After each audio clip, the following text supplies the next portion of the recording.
Man, I tell you, ever since I made that Kenyon Martin video where he pretty much told LeBron James he should have knocked Ime Udoka out, I've been running into a whole lot of content that's been revealing what's been going on behind the scenes in these locker rooms in between different players. Now, I've been fortunate enough to see the 80s, the 90s, and beyond. I watched, a lot of basketball. And so, we didn't have the internet. We didn't have the capacity or ability to share information as quickly as we do today.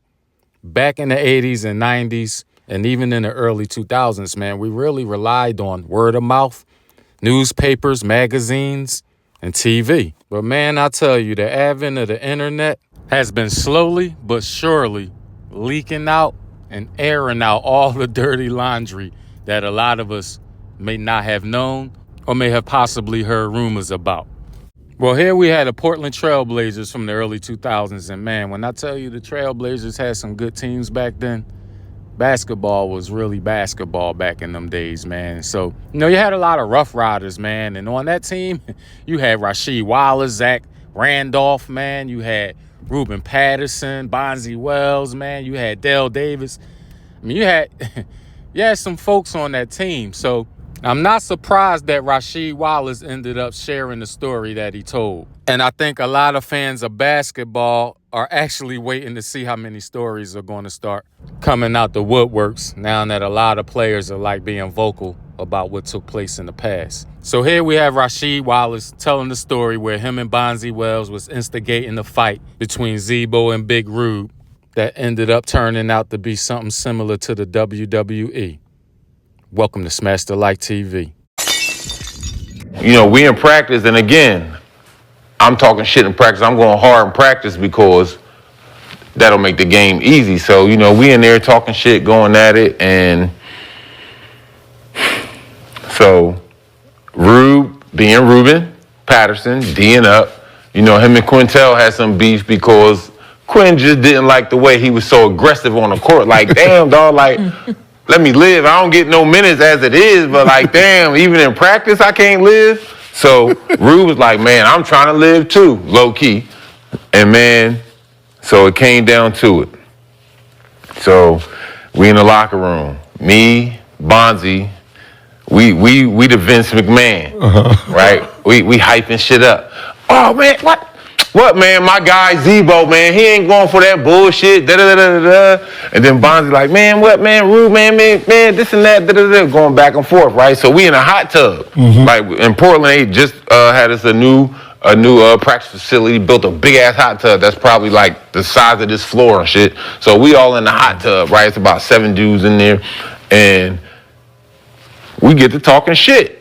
Me and Bonzi. So we like this and that. Man, you gonna let them talk to you like that, man? Fuck that, my guy, this and that. So boom, we go into the dressing room area of the locker room. Now they get the scrap and they lock up like WWF. They locking up. Zach had him. But Zach lifted up. And man, I swear to goodness, Rube did some Olympic gold medal technical shit. All he did was shift his body a little bit, and that put Zach out of position.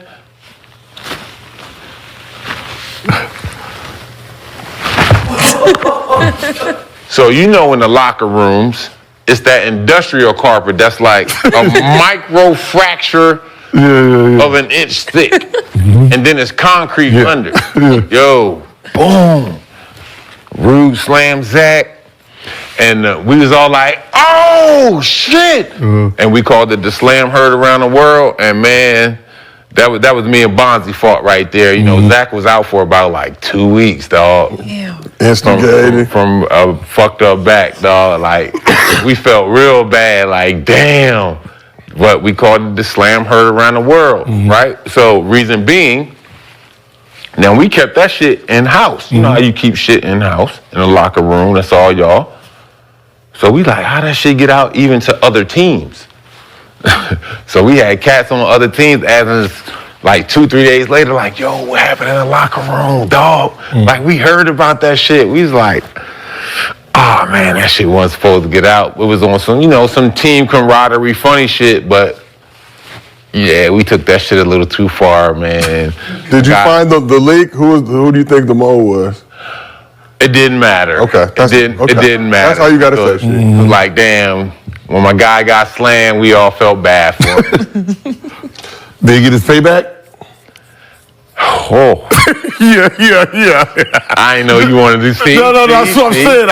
I know you wanted to go I don't want to say it, but just because he gon' like, yo, why you ain't telling him I got my payback? So, all right. So, bam, my man Rube slammed Zach. So here it is. A couple weeks later, Zach comes back. So now, him, Zach, and Q, they feeling some type of way. So we in practice. And so body slammed. Rube and Quintel, they having a little beef over, a little foul and shit. So, coach like, all right, yeah, man, whatever. It was a foul. They like, let's get back to playing. But man, they took that shit personal. So, it's like they was like face to face, like Rube and Quintel was like this face to face. And then like, we all saw it. I didn't expect it. Out of nowhere, Zach came and pow, hit Rube in his face. He hit him in his eye. And as we found out later that he fractured his orbital socket. God damn. Right? Oh my God. I was never more scared in the NBA at this time. Period. And I done seen some shit, been through some shit. He turned into the Incredible Hulk. Ruben Patterson turned into he just didn't turn green. Like he got more blacker. And Rube turned into it took like 9 people to stop him. Like on everything, I put it on my dead peeps. It took like 9 people to stop Rube from getting that Zach, right? So, we all trying to hold him back. It's me, Pip, Bonzi, Damon. We all like, yo, no, man, like, chill out, they this and that. We're like, okay, Rube, another time. Fuck that, I'ma kill him, Sheed, I'ma kill him. Oh, I'ma get my hands on him, I'ma kill him. I'm like, oh my God, she gonna choke this nigga to death. So I go in the locker room, and who in the locker room just chilling? Like, you know what I mean? Like, it ain't nothing like, Zach like, shit, I'm about to take my shower. I'm like, bro, what are you doing here, man? If you don't get the fuck out of here, dog, you don't realize this heat on your neck. I'm like, if you don't get the fuck out of here, no, shower at home. Take all your practice shit, you and Q, y'all get the fuck out of here, dog, because I don't know how long we can hold the Hulk back. Damn. You know it. Them two niggas in there on vacation like, look, we got him. I'm telling you, it was me, Dale Davis. Yeah. Bonzi and Pitt. We all grabbed Rube. No, Rube, calm down. We know with some bullshit, this and that.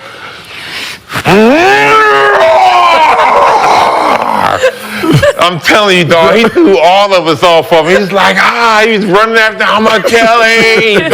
Like, dog, like, no, Rube, no. We don't want you to go to jail. We don't want you to kill him. Like, bro. Rube, that got him back, but hey. They said they was in there playing Uno. They said, y'all out there having a hard time. They said, quit telling us, connect for, you got it for goldfish. Like, they didn't. They might as well have been. I know, right? I'm like, bro, y'all don't hear this ruckus out here? We trying to keep, y'all don't hear all this yelling and growling and we trying to keep him from, everybody NBA career would have been over. Yes, them two, like they just did it and forgot. Like it was like, yeah, when he get it, we gonna jump him. But I'm glad it panned out though. In the end, we ended up making the playoffs and all this and that. So everybody's cool now. Everybody's cool now. I wouldn't say everybody cool. Cool enough, but they were cool enough to continue the season. Okay. Now I can't say what'll happen if they saw each other today or whatever. I can't. All right. Well, hopefully that we increase the pace. Hey, man, look, I don't know if they increased the piece because, see, the one thing about the internet in these podcasts, a lot of people is coming out doing a lot of talking. That can be problematic. So I don't know if they're keeping the peace by telling the story, but I do hope that Zebo and Big Rube are at mature places in their lives right now and done moved past it. I mean, because when Vernon Maxwell was reliving the situation with Gary Payton, even though him and Gary Payton are cool right now, he found himself calling Gary Payton a bitch-ass nigga, just retelling the story and reliving the moment.